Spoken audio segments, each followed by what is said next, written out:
Welcome on this live broadcast. Super excited to have two of our new friends. We've been actually met at the party, but then now we are just got reacquainted and reconnected. I'm super excited. They have a phenomenal ministry, helping people, seeing the marriages restoring. I think that's one of the biggest ministry needed in America right now. I can you and I both can only imagine how many people over the course of 12 months after the after the marriage they want to split out, fightings and divisions and all that stuff, because when people get down to nitty gritty, they realize that the partner, the person they married to, that's not what they wanted to marry to. But I think I want to hear and glean from these two people on this broadcast, husband and wife, phenomenal people, Shane and Sheila Pitcock. Thank you so much both for coming on the broadcast. Absolutely. We're excited to be here. Thank you so much for inviting us. Yes, thanks for having us. Absolutely. First of all, take a moment and introduce yourself, guys. So, I am Shane Pitcock, and this And is my wife, Sheila. hi. We are marriage coaches. We are certified professional life coaches with the International Christian Coaching Institute. And in that, we specifically address how to help marriages stay together. We do a biblical approach in such a way that we follow principles from the Bible with some helpful instruction so that people can seek after what the Lord has for them individually and with their marriage. And we started Journey to Unity because our own story led us down a path that this would have been really helpful in our journey. And so because of the broken places that God restored, we now have a passion for helping others do that. And this is a very constructive way to do so. Absolutely. I want to dive right into the next question, both of you. Can you share your personal testimony and how God led you into ministry with Journey to Unity? I think it began actually when we married. We knew from the very beginning that God had a purpose for our marriage. We didn't realize how much of the things we would have to overcome in order to sustain our marriage, but that was a passion that we've had, for many, many years. And it became a point where my career was ending, and we had ventured out to start Journey to Unity by God's push, effectively, out of my career. And then also for Sheila to come to a place of having background and confidence to move forward from her career, also that we could then put into practice what God did for us in our marriage. Our marriage, Absolutely. Go sorry, ahead. go ahead.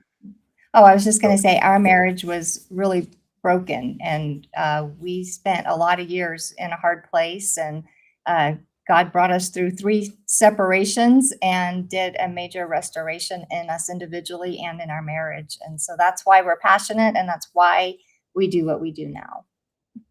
Absolutely. I want to go a little bit more deeper into your story, and let's go first of all. Journey to Unity believer believes no marriage is too far gone for God to restore. So, could you take your time and answer this question? Yeah. Well, we know that God is faithful, and if He did it for us, that He will do it for others. Yet we do have a part as well to play in learning what His principles are. So you asked about our own story, and so I think with any good story, you start at the beginning. And Shane and I came from very different backgrounds, and I will tell you my side, and then I'll let him tell you his, and you'll quickly see the difference. I grew up out in the country with all of my grandparents and aunts and uncles and cousins, and we had our family enjoyed being together. We spent a lot of time together. We played outside, and I don't remember ever seeing any of the married people in my family fight. So when I came into marriage, I had this belief that married people don't fight. You just live happily ever after. I broke that very quickly in the fact that my background was full of traumatic experiences. My dad was active duty Army, and he was absent most of the time. My mom was trying to raise three boys on her own most of the time. And I was the oldest of those three boys. And so I quickly became responsible for my brothers on behalf of their actions and behaviors. And I had to learn to fight or fly. And I, really learned to survive in a very traumatic environment. So it was a lot of conflict. It was nothing but conflict for me. And I didn't know how to actually function without conflict. And so it became a very abusive situation at home. And even though I came to Christ during my college years before I met Sheila, the freedom that I needed to overcome that childhood trauma was not available. And so I replicated some of that in our marriage for 13 and a half years. And raising three kids, being exposed to that in those early years, it unfortunately set a pattern in the wrong direction. But God helped us to understand that that was not right. And I was not right in doing so, overcoming that abusive way of life and what I had done in our marriage. And that took quite a bit of many years to walk it out. But even in that, and the three separations that Sheila mentioned earlier, we never gave up. We always believed that God had something more for us to pursue and to continue to walk this out in a way that we could be different. Because we believed in the passion and purpose God had put on our marriage from the beginning, and we were wanting to ensure that we saw that through to the end. Absolutely. I want to go on to the next question. Thank you so much for answering that question and being very transparent on this broadcast. And before I ask you next question, I want to encourage our audience if you could take a moment and share this broadcast with your family friend, and also let us know where you're watching from. I see somebody's watching from Perth, Australia. Thank you so much, Rachel. Thank you so much for coming on, Jeanette. I really appreciate you for coming on as well. Let's go on to our website. Thank you so much from Florida, Seattle, Washington. I really appreciated your typing below and letting us know where you're watching from. And also share this broadcast with somebody in your friend list needs to hear this absolutely a phenomenal story and experience, because listen, at the end of the day, we all learn from each other experience, and stories make us feel better. So I want to ask the next question. Let's go over to journey to unity. So your ministry offers transformative experience like the third option, an immersive 2-day journey for couples. Yes. And, typically when a marriage is struggling, we think we have two options. We either settle and just get along, or we say, I'm done, and we quit. But there is a third option. And when you lean into God and He walks you through that, yes, it's work. But when you have somebody that, like a coach that is walking you through that, hey, here's the next step. Hey, let's do this together. Pulling out those things that are in you that you didn't know were there, and really following God in that. The third option actually leads to that restoration. In the Bible, we read a lot of stories of people with a lot of messes, and it's the perseverance. God is growing us as individuals in the middle of the marriage conflict. So when we make that choice to put in the work, then what's on the other side of it is richer than anything that we could have imagined at the time when it was so broken. It's worth the work, I guess, is what I'm saying. And it becomes the actual transformation. It's not just a change of thinking. It's not just a modified behavior. It truly becomes a transformative way to be different. Yes. Because the way the Bible lays this out, and the renewing of your mind, is opening up to understand God's truth, in a way that you can apply it to your own heart and to your own life, and then walk out a different kind of belief than maybe you brought into the marriage or that was formed as a result of a marriage. And in addition to our marriage being healed, I'm a stronger individual. My relationship with the Lord is deeper. And I have spiritual muscles that I didn't know I would ever need that are now part of my everyday life. And I think Shane would say the same thing. We're Absolutely. different as individuals, in addition to the fact that our marriage is now doing a new dance, and it's much more enjoyable than the way we used to step on each other's toes. Wow, wow, wow, wow. Thank you so much. Love seeing you guys answering this question. And I also want to acknowledge, thank you, Judith from Arizona. Thank you, Jeanette from Buckeye, Arizona. Really appreciate it. What's with the Arizona people? Thank you so much. I love Arizona. Keep sharing this broadcast. I want to welcome you on.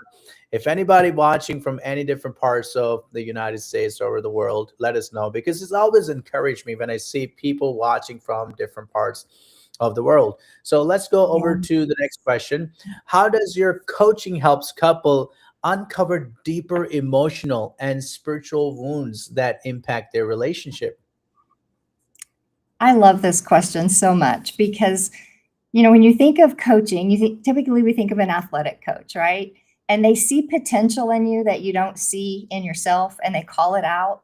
That's what a coach does. We help you figure out where you're stuck, why are you stuck there, and how do you start moving forward in a healthy way. So as coaches, we take a glance in the rearview mirror, which means where did you come from? What have you been through to date? And Shane and I shared some of our trauma and how that contributed to where our marriage was stuck. And so a coach helps identify that and get you unstuck so you're moving forward. But it also, just as we talked about, the healing of our individual relationship actually enriched our marriage as well. Do you want to add anything to that, Ben? I think the biggest thing is that it helps you have freedom for more than just what you think is a surface issue. And sometimes people present issues that I'm stuck. I can't get over my alcohol addiction. I can't get past the fact that I'm continually looking at magazines. Men in particular have visual sensations that they get attracted to, anger issues, things you can't get past. But it's not the issue that's really the problem. It's where that issue came from. And so our assessment is to go back and understand, what is the emotional wound that is unhealed? What is that space in the past that caused an opening of emotional dysfunction that is still happening in the present day? And sometimes people don't realize the connection of those dots, that I'm filtering how I see my spouse through the past lens. And we try to help them understand that there is a lens, there's viewing that needs to either go away or definitely be cleaned. And on my side, Shane mentioned several things that are common, but what I see a lot with the women too. For myself, I grew up in a Christian home. I've known God and believed his principles from an early age. Yet there were some things that were taught in the way I grew up that my little girl mind interpreted in a way that I believed that women weren't as valuable and men had all the important jobs. And so I grew up thinking that a good Christian woman, baked casseroles and kept her mouth shut and just made the guys look good. And so when I started learning my value and how God saw me as a woman, and then I was able to learn that boundaries are actually healthy and they're not mean and they're not brick walls, that transformed my life. And so understanding these deeper things, that the brokenness can show up in so many different ways, and it can come from such subtle places, even something as good and healthy as, hey, I knew the Lord and I grew up in a Christian home. What a gift that is. Yet at the same time, there can even be things that we bring out of that are leading to where we're stuck. Very, very good. Thank you so much. And that would be a bonus question for people, that what I'm going to ask.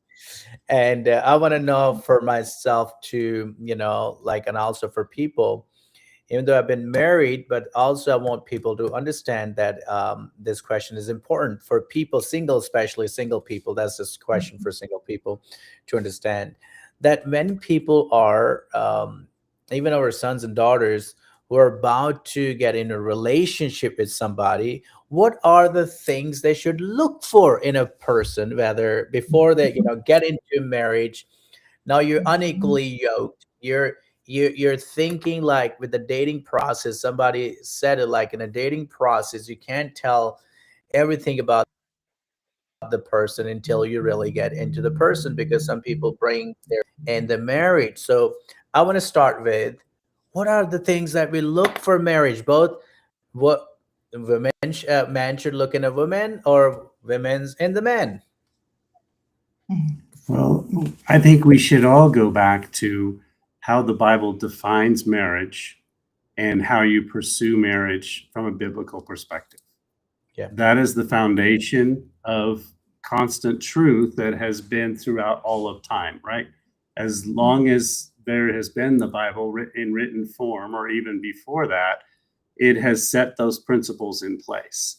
When you pursue one another with a focus of learning about their faith and their background and understanding of biblical principles, and studying together from a let's learn together what we each understand about these biblical principles, that will help uncover some things as to whether or not they could be a potential mate, or even when the marriage goes sideways, we're missing some kind of truth that is out of alignment with God's principles. And so we focus back to that over and over and over again. It's not what I say. I mean, I can tell you how it matters to me all day long, but it's really not what I say that matters. It's how much do you want to believe what the Bible says is truth. And that is the foundation that we espouse, and that's the approach that we take. Now, not everybody sees the Christian Bible as their truth, and so we talk about it. We have open discussions. We explore it, because we have no judgment and we have no stones to throw, because we were just as bad off and we could still be potentially bad off. But it really goes back to pursuing that first. When you put things in proper alignment with spiritual focus, then getting to know one another. What are your beliefs? What are my beliefs? How do you think? How do you feel? Family background, and all those kind of perspectives. You learn about one another over time and keep the physical relation out of it until marriage. That works every time. And that would be the formula that we would suggest that people would pursue. Did I stump Thank you, you so Adnan? much. No, you didn't stop me. I was waiting for Sheila's going to say something too. Oh. Well, it's hard to argue with biblical principles and God's truth. So Absolutely. I But I agree can with, ask yeah. you, go ahead. No, I You was just agree going to with say, I agree when you put the physical component in too early, it starts clouding the rest of your judgment. So you get the rose-colored glasses and then you miss what may really be going on. So Absolutely. So I want to ask the next question. Your emphasis, a God-centered approach that goes beyond fixing problems. How do you help couples trust God in season of conflict rather than just seeking quick fix? yes. And that is something that God really wrote deeply on my heart, this concept of trusting God when it doesn't make sense. The earthly kingdom and God's kingdom seem to be like his kingdom is upside down to the way we think typically. And he asks us to trust him even when we can't see that. And so when we were walking through our hard seasons, like everything in the natural made sense that I should just bail. I should be out of there. And there was no reason to stay. Yet I knew that God was asking me, would I stay and would I give him time to work? He did not ask me to stay in the abusive situation. And I want to make that very clear. God does not ask us to stay in the situation where there's abuse happening. Yet he knew the end of the story. He knew what he was writing. He knew what was in my husband's heart when I couldn't see it. And I was actually crying out to God and saying, God, I actually hate him. Can you please let me out of here? And God's answer to me, this is the one time that I have the closest thing I could say to verbally audibly hearing God's voice. He said, well, I love him. And that brought me to my knees because I knew it was his truth.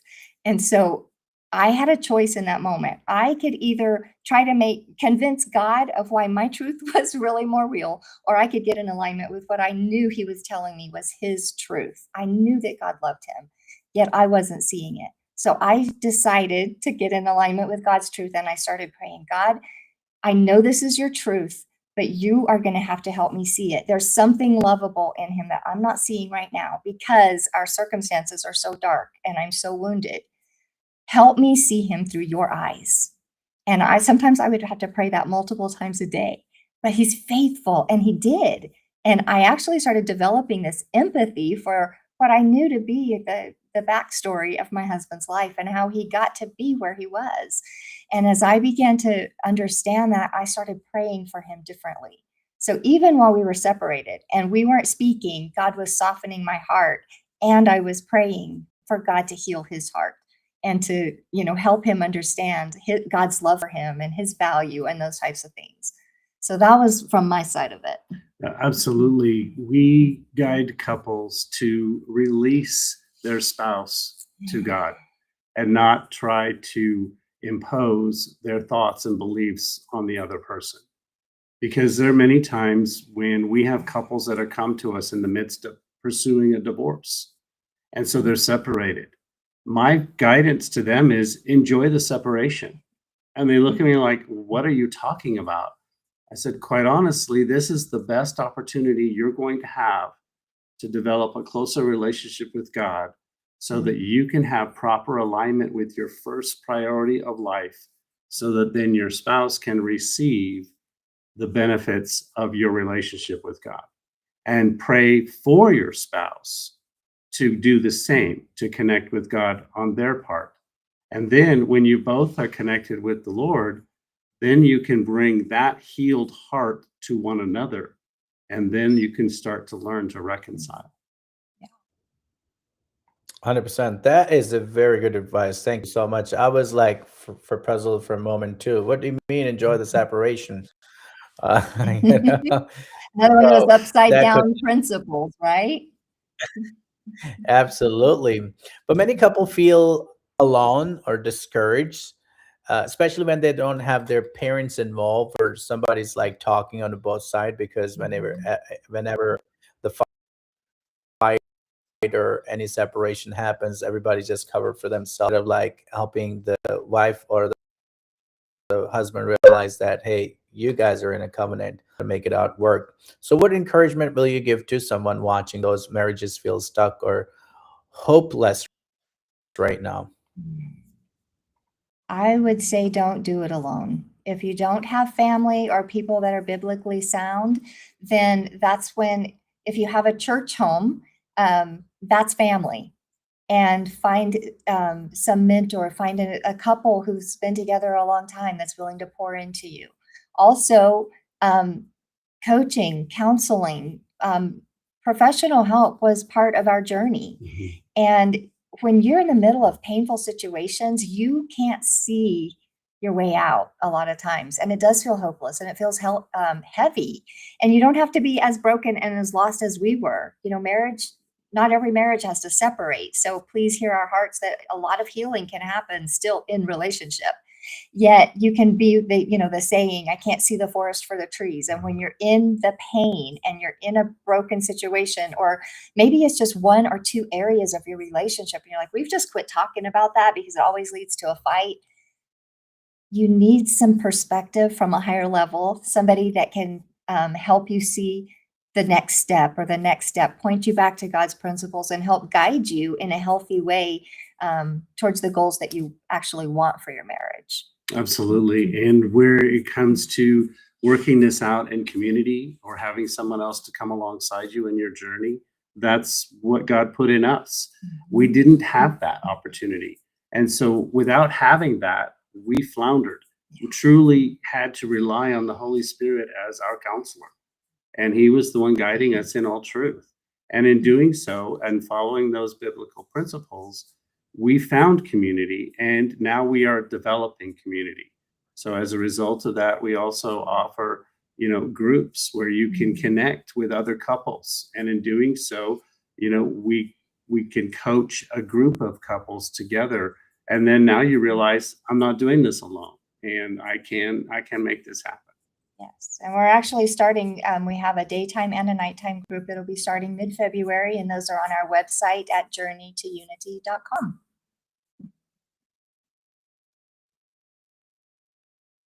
And Sorry, thanks, Adnan. no problem. I'm going to put that link down in the chat section so people can go directly on the website as well. And the last question I'm going to ask, what is one key takeaway you hope viewers will remember about God's design for unity, healing, and lasting connection in relationship? I think the biggest thing is to, one, not give up. We give up so easily in this culture these days. Yes. There are multiple generations of, I'm familiar and have experienced multiple generations of men who don't quite understand their identity. And so in that, they flounder and they don't understand how to be a man of the Bible, to be a man like David after God's own heart. What does that really mean in today's culture? It's confusing. It's really misunderstood. And so going back to seeking out an understanding of who does God say I am, and follow his principles and follow his understanding of who we are as children of him. Because as we have confessed Christ as our Savior, then I am a child of the Most High God by what he has done on the cross. And so we ask everybody to consider that and start there. And if you don't know that as part of your salvation and you're questioning that, do I believe that I am saved? Start there and ask, what is my identity? So one of the key practical things is don't give up and just try to keep looking for that help and that guidance and the support that can be the true biblical foundation that is needed. Yes, I agree with that. Don't give up too soon. That is something, like Shane said, we live in a microwave culture and we want what we want and we want it yesterday. But when we look at the Bible and, look at Paul, his life, he spent most of his life in prison, yet look at how he's still impacting our lives today. And he found joy in the conflict. So don't give up too soon. It's the hard things that we fight for. It's the perseverance, the overcoming, that's where the gold is on the other side of that.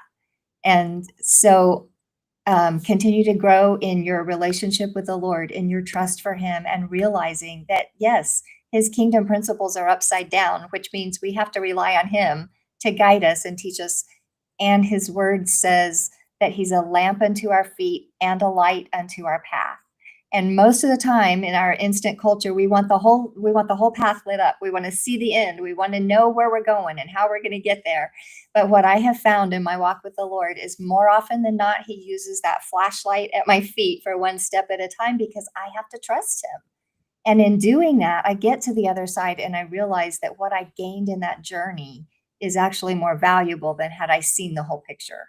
That's why we call it Journey to Unity. It's not a quick fix. It is a journey, and there is unity on the other side of it. That is fantastic. Thank you so much both for coming on this broadcast.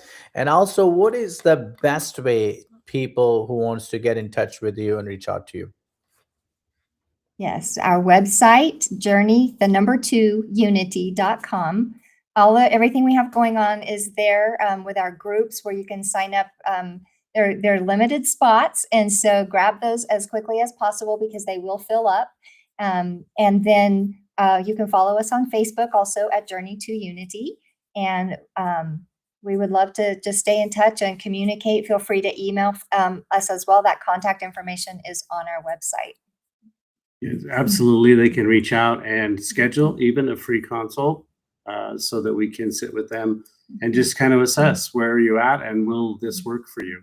Yes. So we're available, and all of that information, as Sheila said, goes back to journey, the number 2, unity.com. Yes. And as Shane mentioned, not every groups are not for everybody. So we still do we do the third option, and that's your private experience in your, so schedule those free consults and let us see how we can help you.